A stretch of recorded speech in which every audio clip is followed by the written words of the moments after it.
네, 스승의 날을 앞두고 좀 씁쓸한 소식인데요. 학생이나 학부모가 교사를 폭행하고요. 성희롱을 하는 등 이른바 교권 침해가 최근 5년 해마다 사이에 교사에 2만 대한 건이 넘는 폭언과 것으로 폭행 나타났습니다. 등 교권 침해 사례가 늘어나고 있습니다. 이 중 절반 가까이는 학부모와의 갈등에서 비롯된 이런 것이라고 소식 합니다. 전해드리려니 박상근 마음이 기자입니다. 무겁습니다. 학생이 선생님을 빗자루로 때리고 욕을 하는가 하면 또 다른 학교에선 교사가 학생을 때려 모멸감 같은 걸 느끼지 않았을까. 교사로서 굉장히 치욕스러울 것 같고 그러니까 자기 존재의 근거가 부정당한다고 교사들은 생각하는 것 같아요.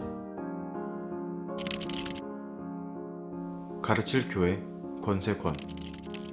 교권은 교원에게 주어지는 교육권입니다. 서울 종로구에 위치한 한 고등학교. 수능이 지난 지금 학교는 조금 한산해 보입니다. 제작진은 서울과 충청도에 재직 중인 선생님 4분을 찾아뵈었고 같은 영상을 보여드렸습니다. 몇 년 전 이슈가 되었던 경기도 한 고등학교에서 촬영된 영상이었습니다. 학생 5명이 교사에게 침을 뱉고 욕설을 하는 내용입니다. 말을 하고 있는 교사를 무시한 채 교사의 머리를 툭툭 치며 빗자루로 폭행을 합니다. 한 학생은 특종이라며 이 상황을 SNS에 올렸고 이 영상을 본 많은 사람들은 분노했습니다. 한창 이제 뉴스에 나올 때 봤었어요. 교사로서 굉장히 치욕스러울 것 같고 기사만으로도 충분히 영상의 내용을 추측할 수 있었기 때문에 일부러 보지 않았습니다. 전에 비하면 늘었죠, 확실히. 담임선생님한테 핸드폰을 계속 달라고 요구를 하는 과정에서 담임선생님은 안 된다고 하고 그 학생은 계속 핸드폰이 필요하니까 달라고 하고 그런 과정에서 실랑이가 벌어졌었는데 여선생님 머리채를 잡고 몇 메타 이렇게 이동했던 그런 사례가 있죠. 조금 이제 어려운 선생님한테는 좀 이렇게 예의 바른 것처럼 보이게 하다가도 조금 이제 자기들이 대하기가 쉬운 선생님이 계시면 또 언제 그랬냐는 듯이 굉장히 버릇없고 선생님을 권리를 무시하는 행동들을 수시로 하죠. 학부모가 교사를 대하는 태도 그런 모습들이 제가 10년 조금 넘게 길진 않은 시간 동안에 학교에 있었지만 점점 더 좋아지고 있지 않다라는 생각이 들어요. 자녀의 그 성적이나 대학 입시하고 관련돼서 학교 운영에 대해서 직접적으로 이제 관여를 하고 예의 없게 하고 욕설을 하고 거칠게 이래 하는 것들은 많이 겪는 얘기고 그런 것들은 교사의 고유한 교육의 권리인데 그런 것들을 침해하는 것이기 때문에 그것도 교권 침해의 일부라고 생각을 합니다. 교육부와 한국직업능력개발원이 발표한 2016년 진로교육 현황조사에서 학생들의 희망 직업을 물어보았습니다. 놀랍게도 초, 중, 고학생 모두 선생님이 1위를 차지하였습니다. 많은 학생들이 교사를 꿈꾸고 있습니다.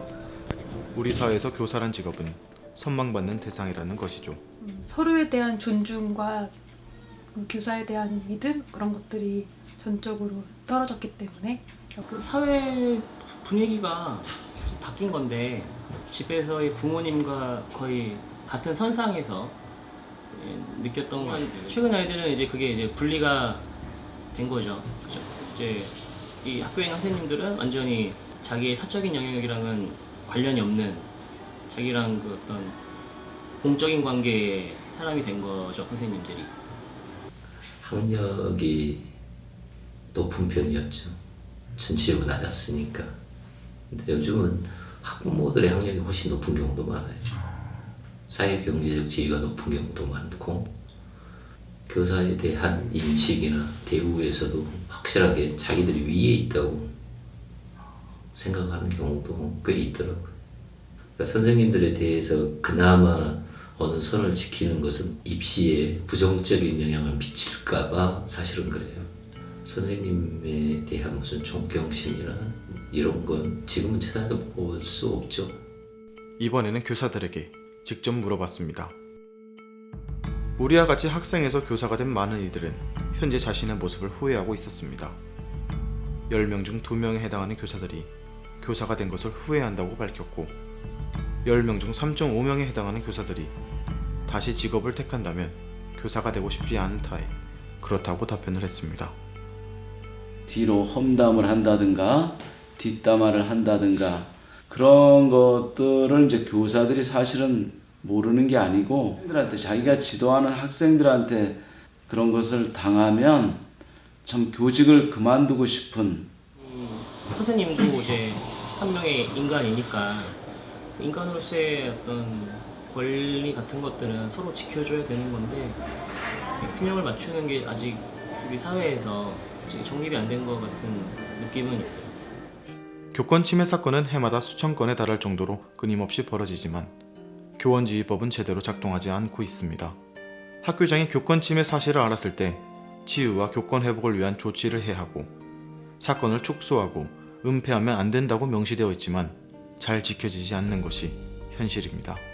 교권 침해와 관련된 사안이 이제 발생을 하면 교육청에 보고를 해서 보호라든지 조치를 받게 되는 건데 그렇게 난 충분하다고 생각하지는 않아요. 상담 치료라든가 병원 치료 같은 것을 정부에서도 적극적으로 하고 있지만 크게 효과는 보지 못하는 것 같다는 생각. 사실 정교조는 법의 노조가 된 지 오래이고 총 같은 경우에도 그다지 제가 보기에는 실효성이 그렇게 크진 않다고 생각을 하거든요. 그게 이제 퇴학까지 가능하게 하는 법을 만들자고 2017년도에도 나왔던 것 같은데 국회에 계류 중이고 통과되지는 않았고 그래서 손방망이다 이렇게 비판하는 선생님들도 많죠. 사회적으로 이슈가 되면 학교의 명예를 떨어뜨린다고 생각하는 관리자가 있는 경우에는 그냥 쉬쉬하고 덮어버리는 경우가 있는 거. 그건 진짜 형사처벌감인데도 불구하고 학교에서 할 수 있는 것은 특별교육 정도예요. 이미 그 피해를 입은 선생님은 어쩌면 앞으로 선생님이라는 직업을 유지하는 데 있어서 장애물을 이제 만난 거고 인간으로서 아마 굉장히 자존심이라든지 이런 게 굉장히 많이 무너졌을 건데 그때 대해서 뭔가 조치를 취해주고 뭐 이렇게 한다는 게 효과가 있냐. 우리들을 가꿔주었던 그들의 내면엔 보이지 않던 상처가 하나씩 늘어나고 있습니다. 단순히 교사가 교사만 노력을 해서 교권 침해가 해결이 된다거나 해서 학교에 다니는 학생들만 노력을 해서 교권 침해가 해결이 되는 것은 아니고 사회 전체가 나와 다른 타자를 배척하는 그런 것들이 좀 많이 소멸이 되고 좀 관용과 배려와 그런 문화들이 정착이 되어야지 교권 침해 나아가서 더 좋은 교육 현장이 만들어지지 않을까라는 생각이 들어요.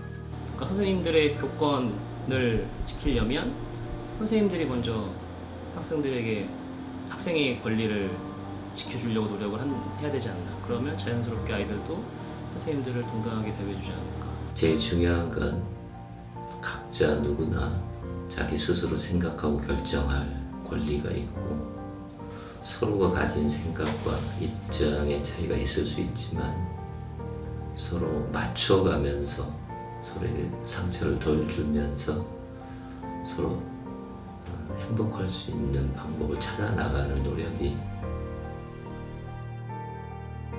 외로운 상처를 받지 않는 학교.